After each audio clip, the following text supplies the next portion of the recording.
mengharapkan syafaat daripada Rasulullah, tentu rasa kecintaan, rasa kasih sayang kita itu akan tumbuh. Jadi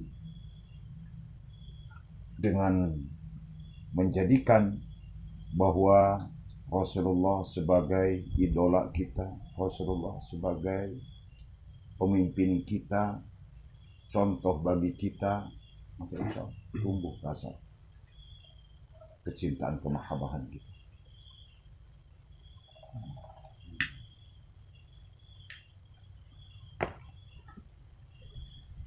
Dan buktinya rasa cinta kita kepada Rasulullah, karena rasa cinta itu tidak hanya sekadar di mulut saja. Memperbanyak sholawat, banyak menyebut asmanya,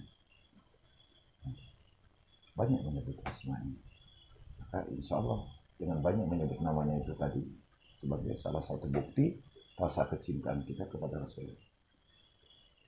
Kalau orang mengaku cinta kepada Rasulullah tapi malas baca sholawat, ya bukan cinta, sudah palsu.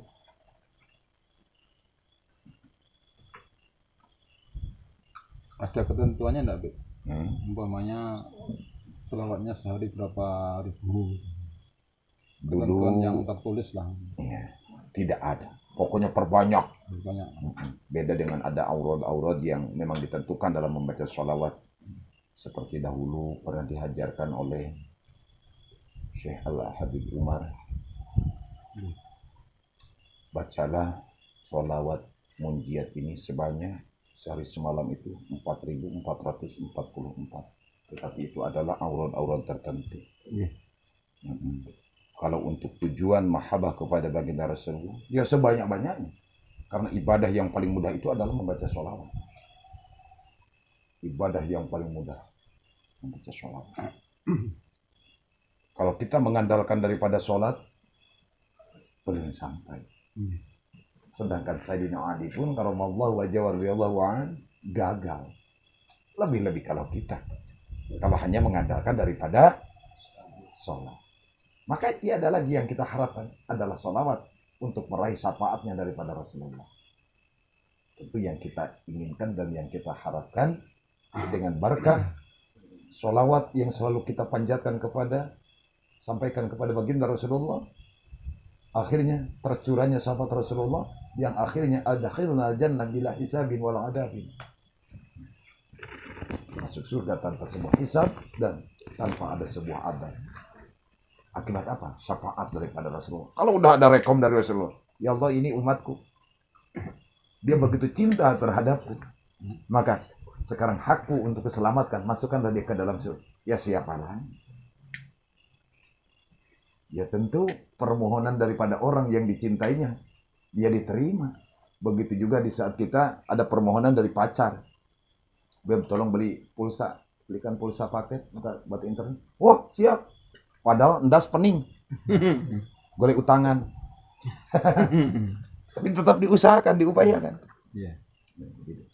Jadi sebuah tujuan adalah untuk meraih syafaatnya daripada baginda Rasulullah Sallallahu Alaihi Wasallam. Sebetulnya Rasulullah itu sudah tidak mengharapkan lagi salawat kita. Karena Rasulullah sudah dipenuhi oleh Allah dengan rahmatnya, dengan salawatnya Allah. Malaikat pun ikut bersalawat. Malaikat ikut bersalawat. Jadi kalau umatnya disuruh bersalawat, adalah salawat itu senantiasa curahan rahmat beserta barokahnya itu tercurah kepada kita kembali. Semakin banyak salawat, maka semakin banyak tercurah rahmat beserta barokah itu kepada kita semua. Rasulullah, kalau sebuah tamsil, sebuah gelas sudah terisi penuh dengan air. Di saat air itu mencurah kembali, tentu air itu akan melimpah ke sekitarnya. Begitu juga, begitu kita bersalawat kepada Rasulullah, karena Rasulullah itu sudah dipenuhi salawatnya Allah, salawatnya malaikat-malaikat Allah, maka salawat itu kembali tercurah kepada kita semua. Wa ala alihi wa sahbihi ajma'in. Ya ajma'in ya termasuk kita semua umat-umat.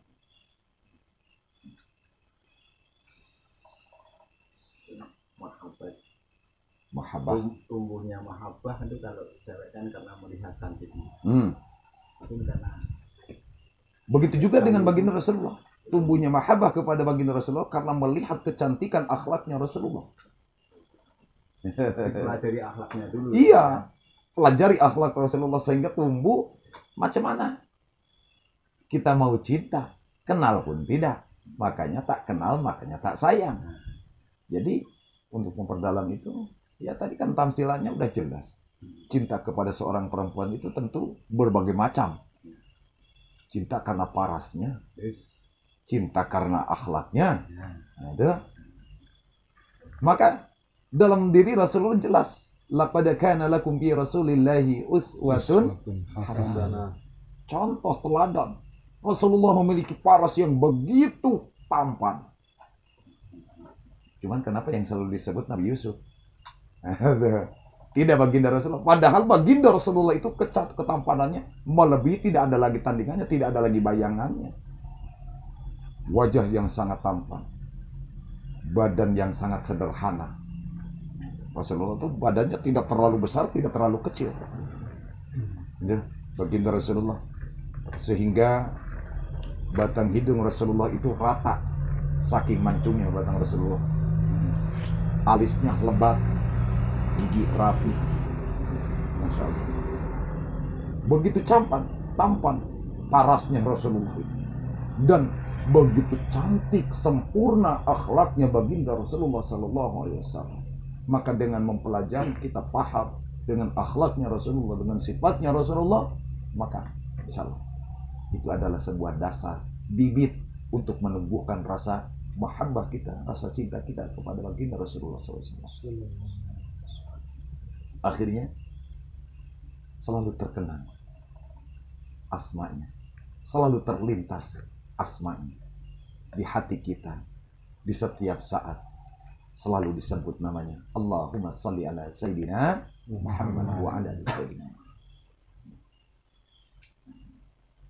Banyak membaca risalah-risalah, kisah-kisah, terutama di bidang akhlaknya baginda Rasulullah. Insyaallah akan tumbuh rasa kecintaan kita. Makanya Rasulullah begitu disayangi, begitu dicintai oleh segenap umat. Bukan hanya sekedar umat Islam yang menyayangi Rasulullah, umat kafir pun menyayangi Rasulullah karena akhlaknya. Kalau bukan akhlaknya Rasulullah, Islam ini tidak bisa diterima oleh orang-orang kafir. Tapi dengan akhlaknya, coba bisa dibayangkan. Orang yang memaki-maki baginda Rasul, tapi tetap disuapnya oleh Rasulullah. Ini awak, ini wong maki-maki, mati ini orang dijenguk. Gitu. Berarti betapa mulianya akhlaknya baginda Rasulullah SAW. Sehingga tumbuh rasa kecintaan itu dalam diri setiap umat kepada baginda Rasulullah.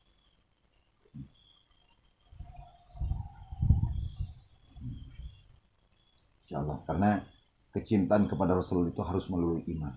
Dan munculnya rasa kecintaan itu ya setelah kita menyatakan iman kepada baginda Rasulullah, lantas mempelajari akhlaknya.